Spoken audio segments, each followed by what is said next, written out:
পুরুষরা শেষমেশ টাকার কাছে হেরে যায়। পরিবারকে একটু ভালো রাখার জন্য বিসর্জন দিতে হয় নিজের সুখ, স্বপ্ন সবকিছু। মাতৃভূমি ছেড়ে পাড়ি দিতে হয় ভিন দেশে, হতে হয় প্রবাসী। বিমানবন্দর শুধু বিমান উড়ার জায়গা নয়, এই জায়গা যেন কান্না, ভালোবাসা আর প্রতীক্ষার এক অদ্ভুত নাট্যমঞ্চ।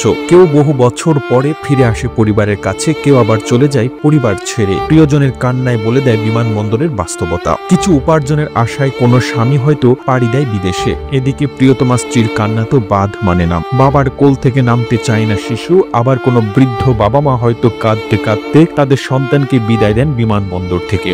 কেননা ছেলে বিদেশে যাচ্ছে একটু রোজগারের আশায়। আদরের ছেলে কোথায়, কিভাবে থাকবে, কি খাবে ভেবে কুল পান না তারা। মন মানে না, এই মনে হয় ঘরের ছেলেকে আবার ঘরে ফিরিয়ে আন। কিন্তু দিন শেষে টাকার কাছে হার মানতে হয় চোখের পানি মুছতে মুছতে উড়াল দেওয়া এই মানুষগুলোকে। বিমান যখন রানওয়ে ছেড়ে আকাশের বুকে মিলিয়ে যায়, তখন শুধু একটি শরীর নয়, একটি হৃদয় যেন খণ্ড খণ্ড হয়ে যায়। ফেলে আসা প্রিয় মুখগুলো ঝাপসা হতে হতে একসময় দৃষ্টিসীমার বাইরে চলে গেলেও মনের গভীরে তাদের ছবি আর স্পষ্ট হয়ে ওঠে। শুরু হয় এক নতুন জীবন, এক অন্তহীন সংগ্রাম। অচেনা দেশ, অজানা ভাষা, ভিন্ন সংস্কৃতি আর প্রতিকূল পরিবেশের সঙ্গে মানিয়ে নেওয়ার নিরন্তর প্রচেষ্টা। সেখানে নেই মায়ের হাতের মজাদার খাবার, নেই বাবার স্নেহমাখা শাসন, নেই স্ত্রীর ভালোবাসা কিংবা সন্তানের প্রাণবন্ত হাসি। আছে শুধু হাড় ভাঙা খাটুনি আর একরাশ নিঃসঙ্গতা। বুকের গভীরে লুকিয়ে থাকা এক অজানা ভয় প্রতিনিয়ত তাড়া করে ফেলে, যদি কিছু হয়ে যায়, যদি পরিবারের স্বপ্নগুলো পূরণ না করতে পারি, তাহলে কি হবে? দিনের পর দিন, মাসের পর মাস, এমনকি বছরের পর বছর কেটে যায় এই যান্ত্রিক জীবনযাত্রায়। পরিচিত স্বজনদের উষ্ণতা থেকে বহু দূরে ভিনদেশি ক্যালেন্ডারের পাতায় তারা খুঁজে ফেরেন ফেলে আসা উৎসবের দিনগুলো। প্রতিটি ঘামের ফোঁটায় মিশে থাকে পরিবারের জন্য আরো একটু ভালো কিছু করার আকুতি।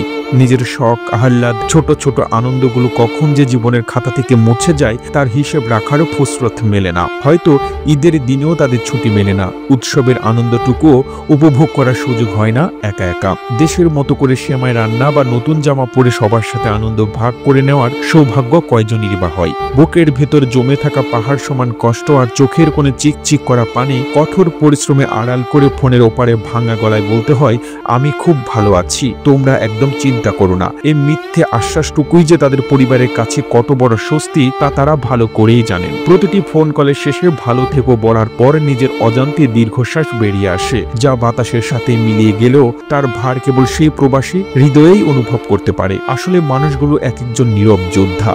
তারা তাদের সবটুকু উজাড় করে দেন পরিবারের জন্য।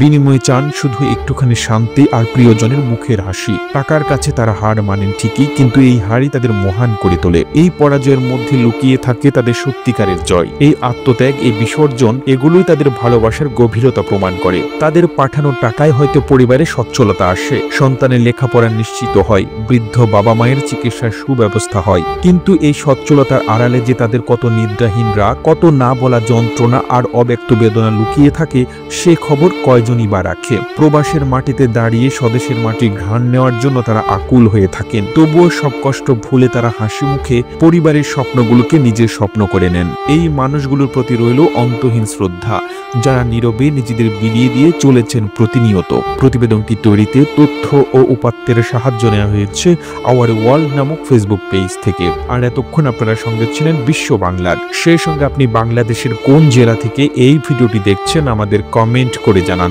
আমরা পরবর্তী ভিডিওতে আপনাকে ধন্যবাদ জানাতে ভুলব না।